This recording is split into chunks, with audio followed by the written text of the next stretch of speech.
L'Égypte est bien plus que les pyramides de Gizeh, allant de la découverte la plus rêvée à une mystérieuse momie enceinte.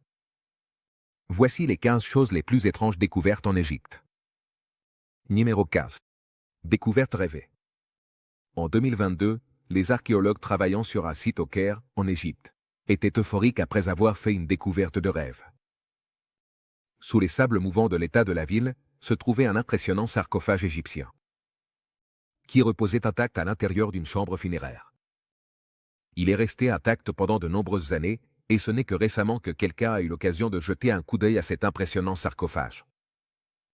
Le sarcophage en pierre était énorme, et il était couvert d'inscriptions dédiées à Pathé, un homme qui dirigeait le trésor de l'un des plus grands souverains d'Égypte, le roi Ramsès II. Atteindre le sarcophage fut une tâche angoissante.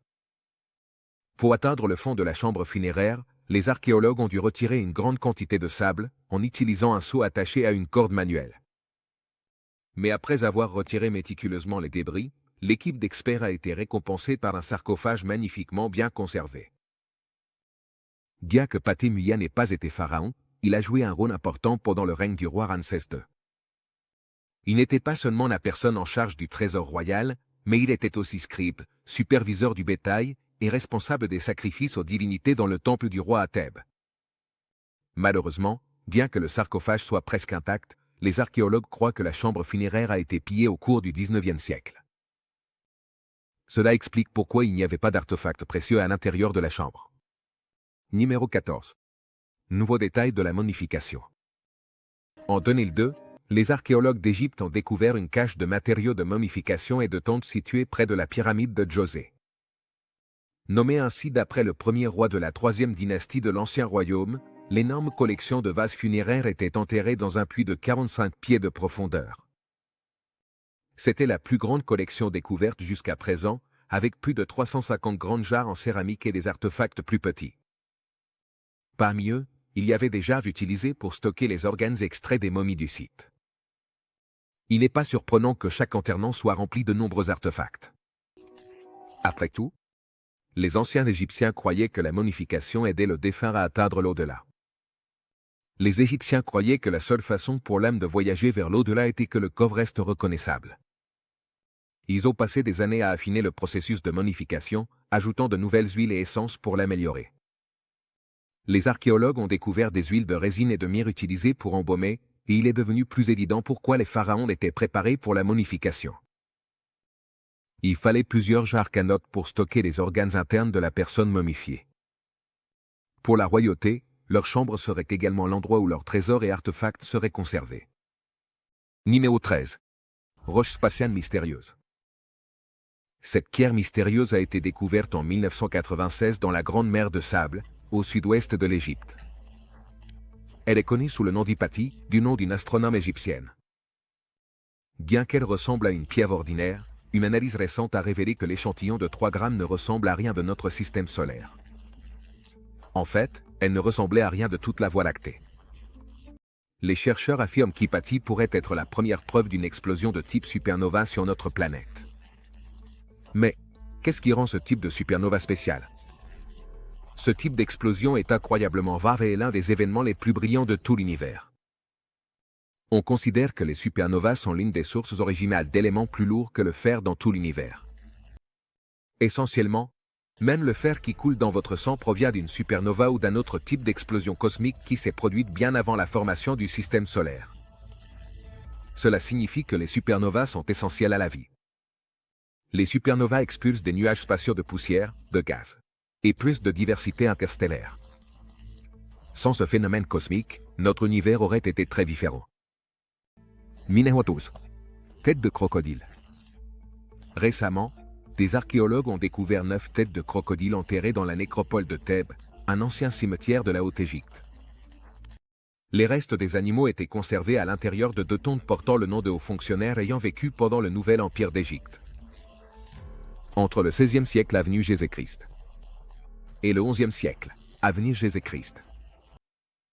Cela a été considéré comme une découverte unique en son genre, car des restes de crocodiles n'avaient jamais été découverts auparavant dans des sépultures humaines. Normalement, des momies de crocodiles entières étaient momifiées et stockées dans les catacombes des animaux sacrés. Dans l'ancienne Égypte, ces reptiles étaient liés au dieu Sobek, Il était l'être qui a créé le fleuve Nil. Et il est également connu comme le dieu de la fertilité, du chaos et du pouvoir militaire. Mais cette fois, seule la tête du crocodile a été déposée à côté du défunt au lieu du corps entier de l'animal. De plus, elle manquait de toute forme de conservation. Il semblait que les têtes de crocodile avaient simplement été déposées dans la chambre funéraire sans aucune autre préparation. Selon les archéologues, des recherches supplémentaires sont nécessaires pour percer le mystère des têtes de crocodile. Numéro 11. La dague spatiale du roi Toutankhamon. Il y a beaucoup de questions autour de la tombe du roi Toutankhamon. La plupart des gens veulent en savoir plus sur la malédiction des pharaons, mais il y a un sujet plus pressant concernant le roi Tout. Il s'agit de la dague découverte à l'intérieur de sa chambre funéraire. La dague en fer noir était recouverte de bandes de nains et placée à côté de Toutankhamon. Sa position à l'intérieur de la sépulture indiquait qu'elle était l'une des possessions les plus précieuses du pharaon. Mais, qu'y a-t-il de mystérieux dans un poignard? Le fer fondu était presque inconnu dans l'ancienne Égypte il y a 3300 ans, et pourtant, la dague du roi Toutankhamon était en parfait état lorsqu'elle a été vétérée, bien travaillée et sans rouille. Pour cette raison, des théories ont commencé à circuler sur l'origine de la dague. Plusieurs personnes croient que la dague du jeune pharaon était d'origine extraterrestre. Cela ne signifie pas que les extraterrestres l'ont donnée au pharaon. Cela signifie simplement que la dague en fer pourrait avoir été fabriquée à partir d'une météorite. Pendant des décennies, l'origine de la lame a été très débattue, mais une découverte récente a confirmé que le matériau de la lame provenait de l'espace. Le matériau de la lame est un mélange de nickel, de fer et de cobalt, qui correspond aux météorites trouvées dans le nord-est de l'Afrique. Ce qui est étonnant, cependant, c'est que les Égyptiens savaient exactement de quelle météorite il s'agissait. Le fait que seul un petit nombre de bijoux et d'artefacts aient été créés à partir de la météorite indique que les anciens Égyptiens savaient que les roches provenaient des cieux. Peut-être que leur compréhension étonnamment précise de l'astronomie leur a permis de construire les caractéristiques uniques des pyramides. Numéro 10. Nécropole canine. En janvier 2023, les archéologues ont annoncé une découverte étonnante. En fouillant à Sib près du Caire, ils sont tombés sur les restes anciens d'un enfant de 8 ans, et autour du petit, il y avait 142 cadavres de chiens. Les restes appartenaient principalement à des chiots, et les archéologues n'ont aucune idée de pourquoi les anciens Égyptiens ont réalisé cet étrange enterrement. Le plus étrange est que quelqu'un a placé un sac de lin autour de la tête de l'enfant. Les archéologues ont théorisé que l'enterrement pourrait faire partie d'un ancien rituel. Des restes d'argile bleue ont été trouvés sur les restes du chien, un matériau que l'on trouvait habituellement dans les dépôts de l'ancienne Égypte. Les chiots pourraient avoir été victimes d'une inondation catastrophique, car il n'y avait aucun signe de violence sur les chiens. C'est bien qu'ils n'aient pas été sacrifiés, mais il reste décourageant d'imaginer que les pauvres animaux sont morts noyés. Il est possible que les anciens Égyptiens aient recueilli les restes des chiens et les aient enterrés ensemble avant de réaliser un rituel magique. Cependant, le rôle de l'enfant reste incertain. Il est possible que le petit s'occupait des animaux et soit mort avec eux. Mais le sac en lin placé autour de la tête de l'enfant laisse les archéologues perplexes. Les archéologues n'ont découvert qu'un autre ensemble de restes avec un sac en lin autour de la tête. Il appartenait à un homme avec une flèche dans la poitrine. Le traitement semblait réservé aux personnes exécutées, mais cette fois-ci, l'enfant ne semblait pas avoir fait quoi que ce soit pour justifier ce traitement. Numéro 9. Le fossile de dinosaure à face plate. En 2022, les archéologues ont découvert l'os de la vertèbre d'une nouvelle espèce de dinosaure sans nom qui appartenait à la famille des Abelosauridés. Les paléontologues ont affirmé que cette nouvelle espèce de dinosaure était un reptile qui marchait sur 2 pattes, tout comme le Tyrannosaurus rex. Il avait 2 bras très courts et de petites dents. C'était aussi un carnivore qui pouvait mesurer environ 6 mètres de long. Il a vécu il y a environ 98 millions d'années, pendant la période du Crétacé, la période finale de l'ère des dinosaures. Cette découverte nous a permis de mieux comprendre la biodiversité des dinosaures du Crétacé en Égypte et dans la région plus large de l'Afrique du Nord, il y a des millions d'années. Numéro 8. Enterrement de la reine Néfertiti. La reine Néfertiti était une reine influente qui a régné aux côtés de son mari pendant les périodes les plus conflictuelles et en même temps les plus riches de l'Égypte ancienne. Mais malgré le fait qu'elle soit l'une des figures les plus connues, beaucoup de choses sur Néfertiti restent inconnues. Sa filiation et son lignage ne sont toujours pas clairs. Il y a des sources qui affirment qu'elle était une princesse de Mitanni ou de l'actuelle Syrie, mais il y a aussi des preuves qu'elle était la fille d'un fonctionnaire égyptien. Pendant longtemps, les chercheurs ont essayé de découvrir les restes de la reine, et récemment, un archéologue a affirmé que la momie qu'il étudie s'avérera être la reine Néfertiti. Malheureusement, le processus est incroyablement long, et à ce jour, ces restes n'ont pas encore été identifiés. Mais il semble que les archéologues soient assez convaincus qu'ils pourront révéler la momie de la reine Néfertiti dans les prochains mois. Numéro 7. Étrange momie féline. L'une des choses les plus connues des anciens Égyptiens est à quel point ils adoraient et vénéraient les félins. Les gens de l'époque tenaient les chats en très haute estime et leur loi interdisait de faire du mal à ces créatures. D'innombrables statues et artefacts ont été créés en l'honneur de ces créatures, parmi lesquels se trouve le célèbre sphinx de Gizeh. C'est une statue en calcaire avec un corps de lion et une tête humaine. Cette immense statue continue de protéger le pharaon Khéops dans sa colossale pyramide juste derrière le sphinx. Dans l'ancienne Égypte, le sphinx était un gardien spirituel et une image importante dans les légendes égyptiennes et grecques. Le sphinx existe dans la mythologie égyptienne depuis au moins 2500 avant Jésus-Christ. Et peut-être, même avant. Cependant, les Grecs et les Égyptiens voyaient ces entités différemment. Tandis que les anciens Égyptiens considéraient le sphinx comme un protecteur, les Grecs le voyaient comme un gardien envoyé par les dieux. Si vous connaissez l'énigme du sphinx, il est probable que vous l'ayez lu dans la mythologie grecque. Une découverte récente a démontré que les anciens Égyptiens vénéraient le sphinx plus que nous ne le pensions. Les archéologues ont découvert un étrange animal félin qui semblait pouvoir être un lion ou une lionne. C'était très étrange et l'identité exacte de l'animal n'a pas encore été révélée. Mais pour l'instant, les archéologues ont commencé à l'appeler un sphinx de la vie réelle. Numéro 6.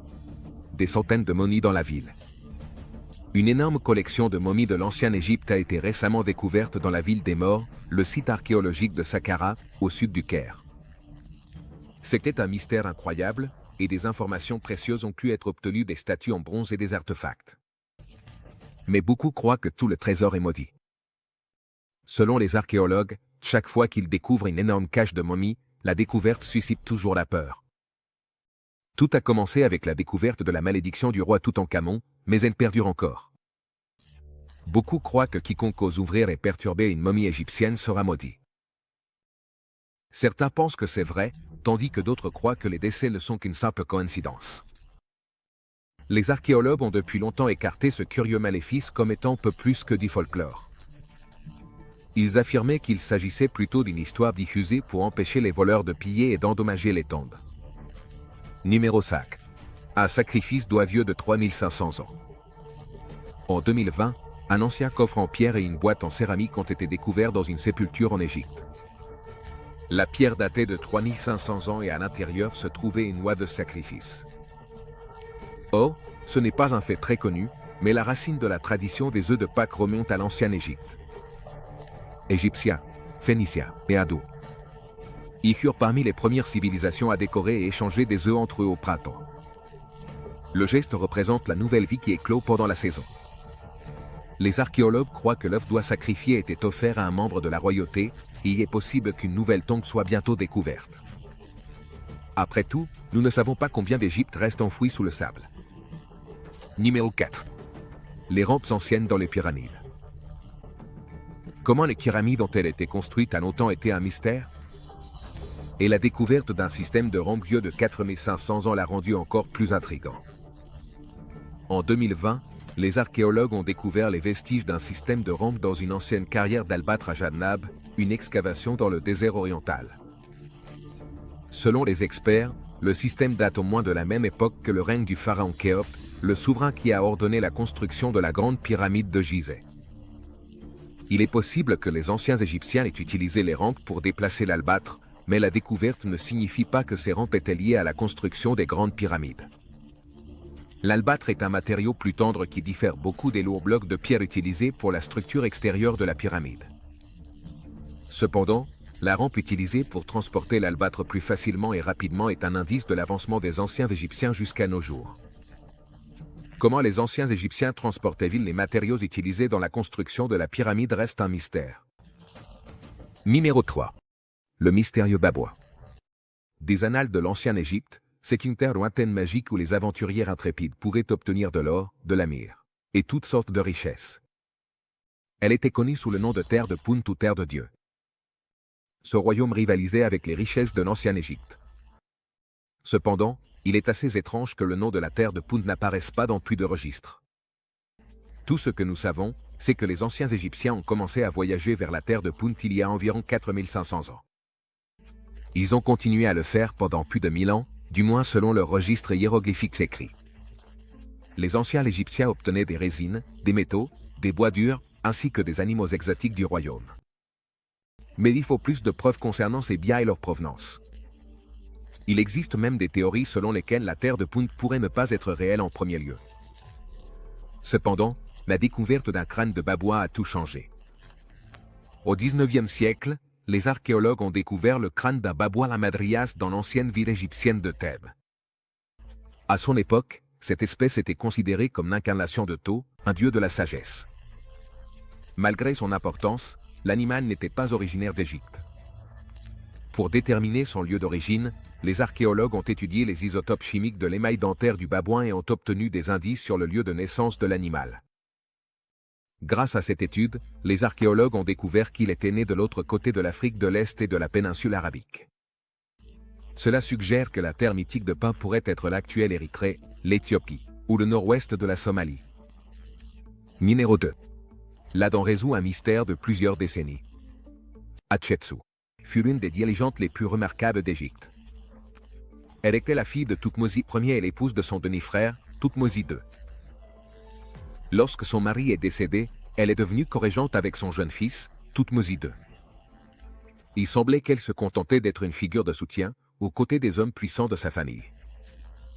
Mais lorsque son fils approchait de l'âge où il pouvait enfin monter sur le trône, elle fit un geste audacieux. Hatshepsut elle-même déclara qu'elle deviendrait la pharaon. Bien qu'elle fût une femme, elle adopta les emblèmes et titres associés au souverain d'Égypte, au lieu des coiffes et accessoires utilisés par les femmes. Elle commença à s'habiller comme un homme. Elle ordonna qu'on la représente dans les tableaux comme un homme, avec un corps masculin et une fausse barbe. Mais bien qu'elle ait réussi à changer son image, elle ne put échapper aux limitations qu'elle avait en tant que femme gouvernante à son époque. Elle devint leur souveraine pendant 21 longues années. Et bien que sa déclaration en tant que pharaon fut un pas radical à son époque, l'Égypte connut la paix et la prospérité sous sa direction.